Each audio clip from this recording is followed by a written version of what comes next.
I juxtaposed that quote with another from the New York Times, from a New York Times op-ed published last year, which argued that black children should be taught to fear white children based on the history of racism in this country.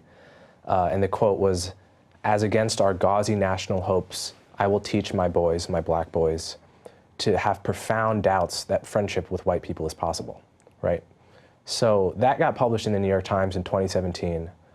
Sarah Jeong got hired, having written incredibly nasty tweets about white people in 2018 by the New York Times, right? It's disturbing to me that you can't really find at this point on the left, even on the mainstream left, just the simple articulation that a person's race does not matter to their moral worthiness, to their intellectual worthiness. It is an irrelevant character. You can't find the language of appeals to colorblind humanity virtually anywhere on the left at this point. That is disturbing to me. I do remember growing up, in the public school system in my town, we would have Martin Luther King Day assemblies. It was a very diverse town, maybe 25, 30% black and 60% white. And we would get the I have a dream style ethic around what it means to be a human and how important or unimportant one's skin color is. Mm-hmm.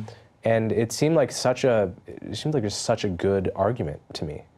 And it is the best argument with regard to people's, the assumed, I guess,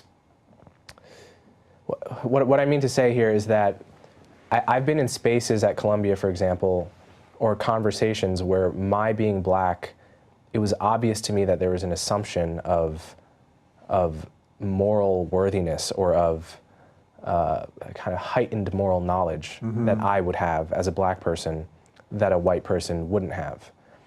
And I think I'm not the first to make this analogy, of course, but the religious analogy and the analogy to original sin mm-hmm. is pretty apt, because this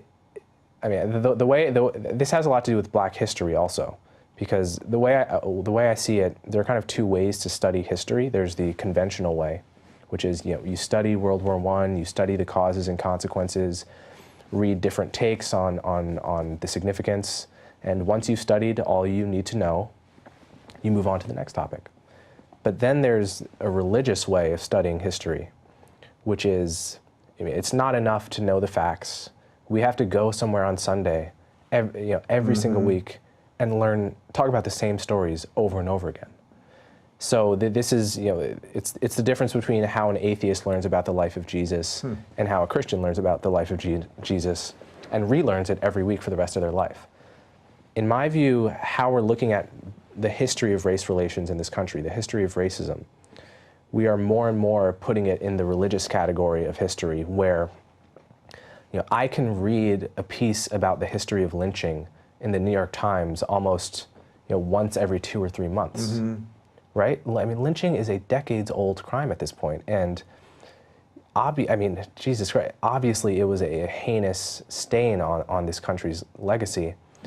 But the number of deaths that is the highest amount quoted in the New York Times with regard to how many black people were lynched in this country is around 4,000, right? Every single year, twice that many black people die of homicide. And you just don't even hear about that in the New York Times. At the end of the day, homicide is the leading cause of death for young black men, aged 15 to 34, according to the CDC. It is not the leading cause of homicide for any other race or age group. Can we talk about that? Is it the case that we're so close to white people turning the hoses on us again,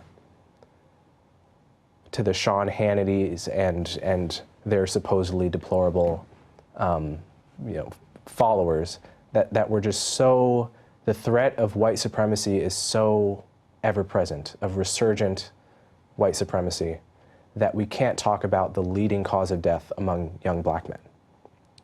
That is not sustainable. The fundamental problem I see with how the left in general thinks about race is that the concerns about race and racism are totally unattached to the degree to which black people are suffering on any given issue, right? So we're talking about the leading cause of death for young black men, and I never read about this in the New York Times. Mm-hmm. And I know that I won't, right? So this is a problem that is central. It is bigger than the problem of police violence. It is bigger than than the problem of microaggressions. It is bigger than the problems of systemic bias. And yet, there's virtually no concern for this on the left, because the way I see many progressives think about race issues is a perpetrator side concern, which is if the perpetrators of the problem are white, then it's worth talking about. If the perpetrators of the problem happen to be black, then it's not worth talking about. The problem with that is that it's untethered to any concern for the level of suffering on this side, on the victim side.